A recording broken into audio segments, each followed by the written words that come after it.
Good morning, everyone. We just gonna have us a little morning chat.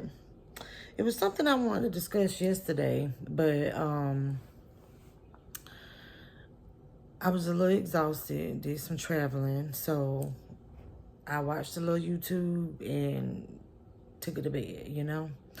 But so this morning, it was still on my mind. So I got to do this, got to do it. Y'all know how I like to do serious topics on top of, along with my funny stuff that I do. Oh, that cough is so hot. So anyway, I hope everyone's having a blessed day. So far, so good for me. I woke up to tell the story. And with that being said, it was this case that I saw, and I think it's I know it's in Texas. I'm not quite certain. I can't remember if it's in Houston. But anyway, the clip will be in here. Details are continuing to emerge regarding a man now charged with murdering and dismembering a woman. This is after taking her to his West Houston apartment. Fox 26's Dominique Heath joining us live with a warning for thousands of Houstonians. Dominique. Yeah, according to court records, Felicia Johnson and the man now charged with her murder, they agreed to meet up on Snapchat, and he was supposed to pay her $500. That's according to court records. Well, she hasn't been seen since, and tonight there is a warning for the thousands of Houstonians who work in the sex industry. But I just want to tell you guys, guys meaning all of us, guys, girls, everyone in between, be careful on these dating sites.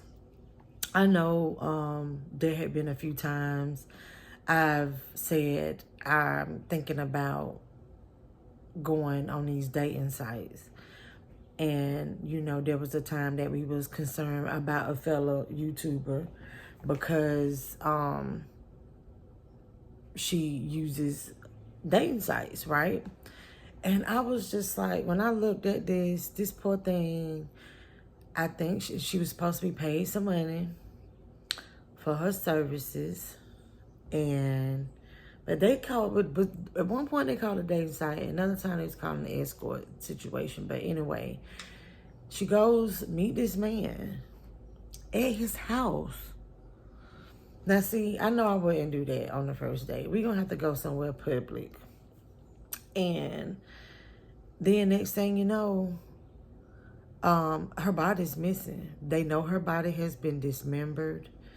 They know allegedly who did it, but her blood, everything is in his apartment.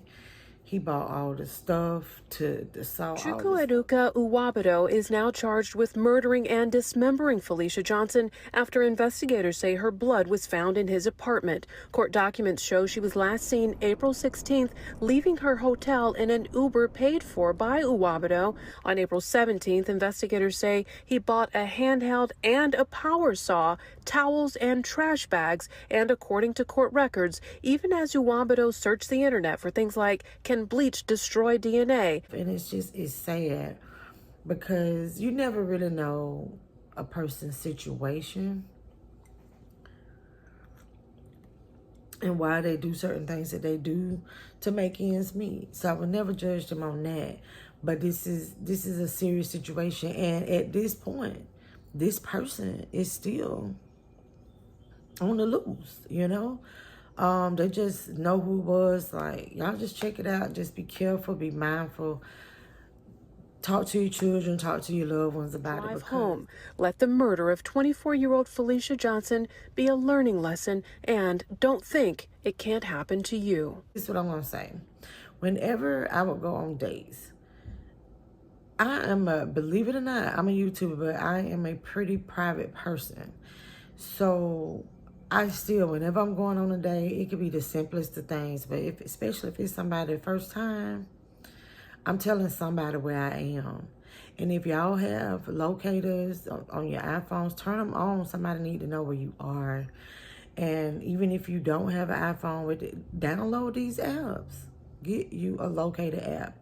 Let at least one person know when you're going on these dates where you're going. Somebody can trace your steps. And I just think that'd be a good idea, Because, you just can't be too careful these days. And my heart goes out to the family, because it's one thing to know that this person, that you know your loved one is gone, but you don't have the body, you don't have the remains to just. But prayers to that family. And then, y'all, what's interesting also is this case. It's not a case as of yet. I love legal stuff, but it's interesting. There was a boyfriend shot his girlfriend. Well, they say it's an ex. Shot the girl and killed her 9-year-old daughter.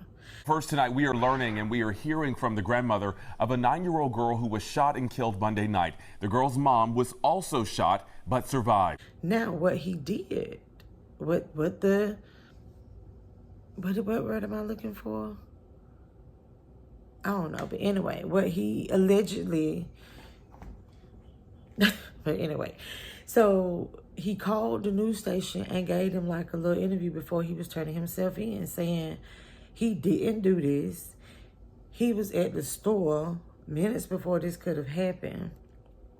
And supposedly, I guess this store was like 20 minutes away. The man who's now charged with her murder says he is innocent. Jeremiah, let me ask you, did you shoot your ex and her 9-year-old daughter? No, ma'am. But why would his ex-girlfriend tell police he's the one who opened fire on her and her daughter? Honestly, ma'am, I really don't know. I'm just trying to get all of this resolved. I'm trying to, because I was at a gas station on camera minutes before they say, probably like 15 to 20 minutes before they even said that this happened. Well, the thing is, the girlfriend survived. You know, he shot the girlfriend and shot the daughter. All right. Well, I was wondering if he didn't do it, because he don't went on here trying to plead his case before it ever even happened, which that wasn't intelligent. But the thing about it is, hold on, y'all. The thing about it is that, why would the girlfriend tell authorities that he did it and he didn't do it? But y'all know what it made me think about? It made me think about that Ray Caruth case. Y'all, I watched that. I kept up with that every day. And right before she passed, she said, my baby daddy, Ray Caruth, did this. Tried to, get rid of her. And I ain't gonna lie, y'all, when I was watching that case, I low-key was thinking to myself, what if she just assumed it was him? That's what I was thinking. But then it was a lot of other evidence. Like, watching throughout the case, I was like, okay, I'm kind of like 95% sure Ray Caruth did this to this girl. But anyway, y'all, so let's get back to this boy shooting this 9-year-old girl. Then, so he is locked up. He did turn himself in.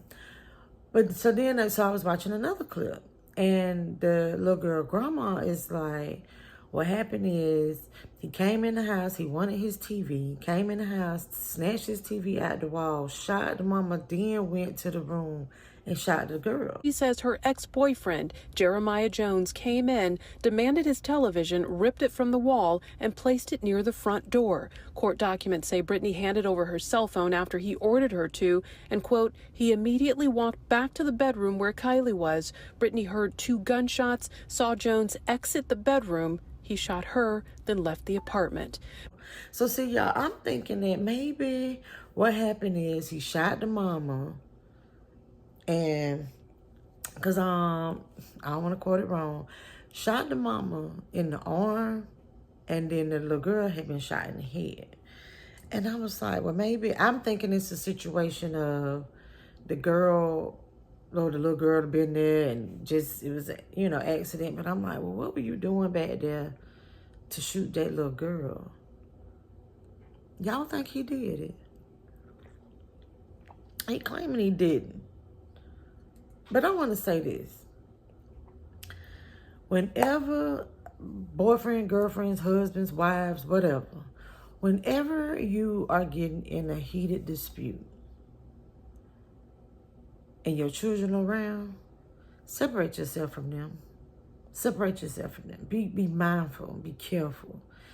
And I know it's easier said than done, but whenever something like that is happening, your first thought process should always be, let me think about my babies. Before arguing back, get to your babies. Make sure these babies are safe. You feel me? Like, I think about that a lot. There has been times like, even if like my girls, like they having like little spats or whatever with their boyfriends, I'm just always like, where the baby? Or somebody tell me, I'm like, well, where was the kids? And somebody said, girl, we got in a fight and well, where were the babies? These babies don't ask to come here, y'all.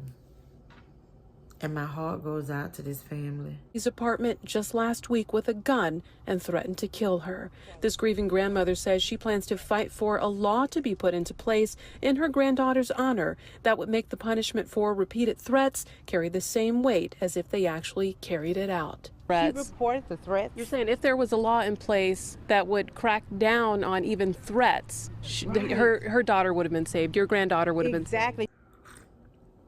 But y'all be careful. Be careful out here. Be mindful of your surroundings. Tomorrow is not promised. And until next time, my good people.